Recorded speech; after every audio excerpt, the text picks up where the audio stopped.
Hi, my name is Mrs. Avila, or Mrs. A, and I'm going to be reading Chapter 13 of our book, Mr. Popper's Penguins.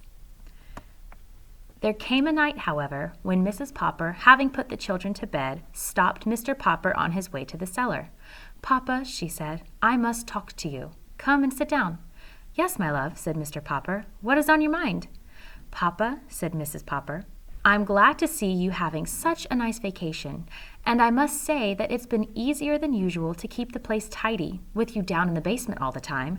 But, Papa, what are we to do for money?" "What is the trouble?" asked Mr. Popper. "Well, of course, the penguins have to eat, but have you any idea what the bills for all those live fish are? I'm sure I don't know how we're ever going to pay for them. And the engineer who put in the basement freezing plant keeps ringing the doorbell and asking for his money." "Is our money all gone?" asked Mr. Popper quietly. "Practically all. Of course, when it is all gone, maybe we could eat the 12 penguins for a while." "Oh, no, Mamma," said Mr. Popper, "you don't mean that." "Well, I don't suppose I really could enjoy eating them, especially Greta and Isabel," said Mrs. Popper. "It would break the children's hearts, too," said Mr. Popper. He sat there thoughtfully for quite a while. "I have an idea, Mamma," he said at last. "Maybe we could sell them to somebody, and then we would have a little money to live on," said Mrs. Popper. "No," said Mr. Popper, "I have a better idea. We will keep the penguins. Mamma, you have heard of trained seals acting in theaters?" "Of course I have heard of trained seals," answered Mrs. Popper. "I even saw some once. They balanced balls on the ends of their noses."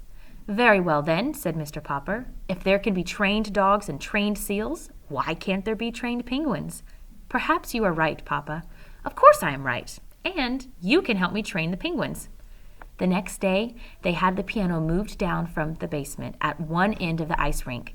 Mrs. Popper had not played the piano since she had married Mr. Popper, but with a little practice, she soon began to remember some of the pieces she had forgotten. "What these penguins like to do most," said Mr. Popper, "is to drill like an army, to watch Nelson and Columbus get in a fight with each other, and to climb up steps to toboggan down.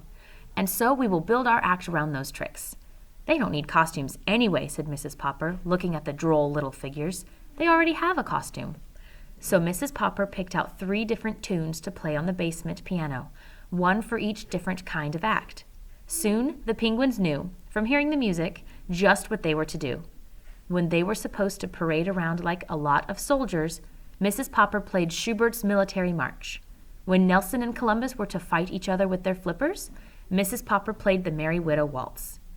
When the penguins were supposed to climb and toboggan, Janie and Bill would drag out into the middle of the ice 2 portable stepladders and a board that Mr. Popper had used when he was decorating houses.